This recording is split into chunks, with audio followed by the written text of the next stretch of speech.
35 વર્ષની છું, પણ હું હજુ પણ ખૂબ જ સુંદર દેખાઉં છું.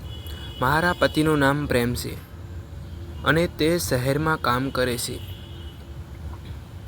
મારા પતિની ગેરહાજરીમાં પણ હું ઘરની જવાબદારી સારી રીતે નિભાવું છું. મારે એક પુત્ર અને એક પુત્રી છે. જિંદગીએ ક્યારે ઓહાક લીધો મને ખબર ન પડી. મેં મારી જેઠાણીનો પુત્ર નિશાંત પર બહુ ધ્યાન આપ્યું ન હતું. જ્યારે તે આવતો ત્યારે મને ધ્યાનથી જોઈ રહેતો. મને ખબર ન હતી કે નિશાંતના મનમાં શું હતું. એક દિવસ બપોરે તે મારા ઘરે આવ્યો અને ખાટલા પર બેસીને અહીં તહીંની વાતો કરવા લાગ્યો. અચાનક તે મારી પાસે આવ્યો અને કહ્યું, કાકી, તમે જાણો છો કે તમે કેટલા સુંદર છો? આ સાંભળીને હું પહેલાં હસી પડી અને પછી બોલી, તમે સારા મજાક કરો છો ને? કાકી, આ કોઈ મજાક નથી. હું તમને ખરેખર પસંદ કરું છું. હું તમને દિલથી ચાહું છું. તેથી જ હું તમારા ઘરે આવું છું. તેણે હસીને કહ્યું. નિશાંતની વાત સાંભળીને હું ચોંકી ગઈ. મેં કહ્યું, તું શું બોલે છે? તારો મતલબ શું છે? તેણે કહ્યું, કાકી, તમે બેસો અને મને કહો કે કાકા ક્યારે આવશે. તેને ત્યાંથી ક્યારે રજા મળશે. તને બધું જ ખબર છે, છતાં પણ તું પૂછે છે. મેં થોડી ધીરજ રાખીને કહ્યું. થોડીવાર પછી તે કહેવા લાગ્યો, મને તમારા માટે દુઃખ થઈ છે કે? પણ કાકી, કાકા તમારી પાસે કેમ નથી આવતા? જો તે ચિંતિત હોત તો તે કેટલા દિવસો પછી ઘરે ન આવ્યા હોત? તે ગામમાં જ કંઈ કામ કરી શક્યા હોત. આટલું કહીને નિશાંતે મારી દુખતી નસ પર હાથ મૂક્યો. તેવું મને લાગ્યું કે આ પછી તે મારી નજીક આવ્યો અને મારો હાથ પકડીને કહ્યું, હવે ચિંતા ના કરો, બધું સારું થઈ જશે. આટલું કહીને નિશાંત તો ચાલ્યો ગયો, પણ મનમાં અનેક સવાલ છોડતો ગયો. હું વિચારવા લાગી કે નિશાંતને મારા રૂમમાં આવવાનો હેતુ શું હતો. તે જોવામાં 22 વર્ષનો લાગતો હતો.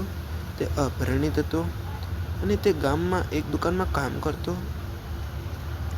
ત્યાં પગાર તો વધુ ન હતો, પણ તે સારા પૈસા કમાય તેનું દિલ મારા પર આવી ગયું હતું. હું મારા પતિના વિયોગથી ખૂબ જ પરેશાન હતી. આ બહાનાનો ઉપયોગ કરીને તેણે મારા હૃદયમાં સ્થાન બનાવવાનું શરૂ કર્યું. નિશાંતને પણ આ વાતનો ડર હતો કે જો બીજે ખબર લાગશે તો પરિવારમાં તોફાન આવશે. તે દિવસે નિશાંતના ગયા પછી હું લાંબા સમય સુધી તેના વિશે વિચારતી રહી કે તે શું ઈચ્છે છે. હું એ રાત્રે મોડે સુધી સૂઈ ન શકી. નિશાંતની વાતચીત મને મારા પતિની યાદ અપાવી રહી હતી, પરંતુ હું ઉંમરને અને સંબંધમાં નિશાંત કરતાં મોટી હતી અને મને મારા પતિ પ્રત્યે ગુસ્સો પણ આવતો હતો, કારણ કે મારા પતિના દૂર રહેવાના કારણે મારું મન ડગમગતું હતું. મેં નક્કી કર્યું કે આ વખતે જ્યારે મારા પતિ ઘરે આવશે તો હું તેને કહીશ કે કાં તો ગામમાં રહીને કોઈ કામ કરો અથવા મને સાથે લઈ જાઓ. થોડા દિવસો પછી મારા પતિ રજા પર આવ્યા. ત્યારે મેં કહ્યું, જો મને તમારા વિના અહીં રહેવાનું મન થતું નથી.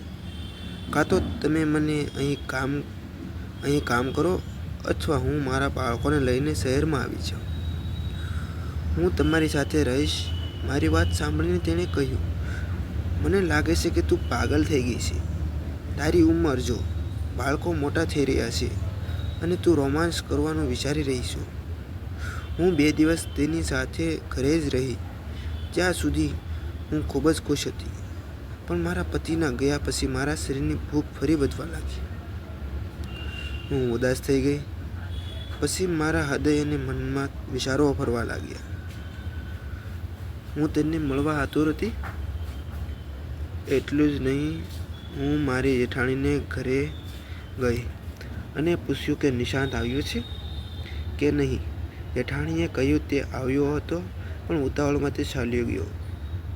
હું ઉદાસ થઈને ઘરે આવવા લાગી તો જેઠાણીએ કહ્યું, કદાચ તે કાલે આવશે. નિશાંત આવવાનો છે એ સાંભળો અને મારું હૃદય આનંદથી ધડકવા લાગ્યું. મને લાગ્યું કે નિશાંત મારા પર ગુસ્સે છે, તેથી જ તે મારા ઘરે ન આવ્યો. ત્યારે અચાનક મારા ઘરનો દરવાજો ખખડવામાં આવ્યો તો સામે નિશાંત ઊભો હતો. મેં કહ્યું, હવે શું કરવું છે? તે કહે પછી નિશાંત ઘરમાં પ્રવેશ્યો અને મેં દરવાજો બંધ કરી દીધો અને નિશાંત સાથે વાતો કરવા લાગી. થોડી વાર પછી હું 2 કપ ચા લઈને આવી તો નિશાંતે પૂછ્યું કે કાકા આવ્યા હતા કે નહીં. તો મેં હા પાડી અને કહ્યું કે 2-4 દિવસ રોકાયા પછી તે નહીં નીકળી ગયા. નિશાંતને લાગ્યું કે હું મારા પતિથી ખૂબ જ ખુશ નથી. તેણે તકનો લાભ લીધો અને કહ્યું, કાકી, મારે કંઈક કહેવું છે, પણ મને ડર લાગે છે તમને ખરાબ ન લાગે તો એક વાત પૂછું? મેં કહ્યું, શું વાત છે? તે કહે તેણે કહ્યું, કાકી, સત્ય છે કે હું તમને ખૂબ જ પ્રેમ કરું છું અને હું તમારા પ્રેમમાં તડપી રહ્યો છું. નિશાંતે એક જ ઝટકે પોતાની લાગણી વ્યક્ત કરી. નિશાંતની વાત પર મને ગુસ્સો આવ્યો અને મેં તેને કહ્યું, શું તને આનો મતલબ ખબર છે? અને હા, તું પ્રેમનો અર્થ જાણે છે? તે મારી અને તારી વચ્ચે ઉંમરનો તફાવત જોયો છે અને હું સંબંધમાં તારી કાકી થાઉં છું. નિશાંતે કહ્યું, પણ આ દિલનું શું કરું જે તમારા ઉપર આવી ગયું છે? હવે તમે હંમેશા મારા હૃદય અને મનમાં તમારો ચહેરો ફરે છે. મેં કહ્યું, નિશાંત, તું પાગલ થઈ ગયો છો. જરા વિચાર કે પરિવારને આ બધું ખબર પડશે તો મારું શું થશે? નિશાંત ખાટલા પરથી ઊભો થયો અને મારી પાસે આવીને બેઠો. મેં તેની સામે કોઈ વિરોધ ન કર્યો. આથી નિશાંતની હિંમત વધી ગઈ અને તે પછી હું મારી જાત પર કાબૂ ન રાખી શકી અને અમે બંને ઉત્તેજનાના પ્રેમમાં પડવા લાગ્યા. નીચે ઉતર્યા પછી જ્યારે મમ્મી ભાનમાં આવ્યા ત્યારે અમને બેમાંથી કોઈને પણ અફસોસ ન હતો. તેણે મને તેનો મોબાઈલ નંબર આપ્યો અને ફરી પાછા આવવાનું વચન આપીને ચાલ્યો ગયો. એ દિવસ પછી જાણે મારી દુનિયા બદલાઈ ગઈ હતી. પણ ક્યારેક હું પણ વિચારતી હતી કે આ રહસ્ય ખોલી જશે તો શું થશે. હવે નિશાંત આવવા જવા લાગ્યો. આ દરમિયાન એક દિવસ પ્રેમ અચાનક ઘરે આવ્યો. તેની તબિયત ખરાબ હતી પરંતુ તે ઘરે આરામથી ન રહ્યો. હું ડરી ગઈ હતી કે તેથી નિશાંત મારા પતિની હાજરીમાં ન આવે. મેં નિશાંતને ફોન કર્યો અને તેને બધું કહ્યું. 1 અઠવાડિયા પછી પ્રેમ ઘરેથી ચાલ્યો ગયો. પણ મારા મનમાં ડર હતો કે પાડોશીઓ મારા અને નિશાંતના આવવા જવાની અજાણ હતા. છેવટે એક દિવસ પડોશીએ મને કહ્યું કે એક યુવાન છોકરાનું આ રીતે આવવું અને જવું યોગ્ય નથી. તારી જુવાન દીકરીઓનું થોડું ધ્યાન રાખજે. મેં કહ્યું કે હું મારું ઘર સંભાળું છું, હું જાતે જ તેનું ધ્યાન રાખીશ. મારી ચિંતા ન કરો. નિશાંત કોઈ પણ પ્રતિબંધ વિના મારી ઘરે આવતા રહે છે.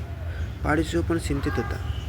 એક દિવસ પ્રેમ ઘરે આવ્યો ત્યારે એક પાડોશીએ કહ્યું કે તમારી ગેરહાજરીમાં નિશાંત અવારનવાર તમારે ઘરે આવે છે, તેથી આ બાબત પર તમારે ધ્યાન આપવું જોઈએ. પ્રેમને ચોક્કસપણે લાગ્યું કે કંઈક ખોટું થયું છે. તેણે મને પૂછ્યું, નિશાંતનું આ ચક્કર શું છે? મારા પત્નીની વાત સાંભળીને મારા ધબકારા વધી ગયા. તમે શું કહો છો? તે અહીં ક્યારે આવે તો એમાં ખોટું શું છે? ઘરે એક યુવાન છોકરી છે તેથી તેને અહીં આવવા માટે ના પાડી દે. પ્રેમ મને કહ્યું, હું મારી દીકરીનું ધ્યાન જાતે રાખી શકું છું. પણ શું તે યારે વિચાર્યું કે હું તારા વિના કેવી રીતે જીવીશ? ફક્ત તારા માટે જ હું બહાર રહું છું. કલ્પના કર કે તારા વિના મને ત્યાં સારું લાગતું હશે. પાડોશીએ મારા મને નિશાંત વિશે જે સમાચાર આવ્યા તેના કારણે પ્રેમે મને જ કહ્યું કે મનાવવા લાગ્યો કે 2-4 દિવસ રોકાઈને તેના કામ માટે શહેરમાં ચાલી ગયો. પણ આ વખતે તેણે કામમાં રસ લાગતો ન હતો. તેણે લાગ્યું કે તેના પરિવારનો પાયો હસમસી રહ્યો છે. એક દિવસ તેણે અચાનક રજા લીધી અને મને કહ્યા વગર ઘરે આવી ગયો. જ્યારે તે ઘરમાં પ્રવેશ્યો ત્યારે તેણે રૂમનો દરવાજો ખટખટાવ્યો. તેણે ઘરમાં કોઈ બાળક દેખાયું ન હતું. નિશાંત અને હું સાથે હતા અને ગુચ્છામાં પ્રેમ લાકડી ઉપાડી અને મંગને ખરાબ રીતે માર માર્યો અને નિશાંત ભાગી ગયો. અને બીજે દિવસે જે કાંઈ બન્યું તે જાણવા માટે વિડીયોને લાઈક અને ચેનલને સબસ્ક્રાઈબ જરૂર કરજો. આવતીકાલે ફરી મળીશું. આ વાર્તાની આગળનો ભાગનો વિડીયો જોવા બદલ તમારો ખૂબ ખૂબ ધન્યવાદ. અને ચેનલમાં આ વાર્તામાં આવતા પાત્રો અને વાર્તા કાલ્પનિક છે મિત્રો. Tata bye bye. મળીશું નવા વિડીયોમાં.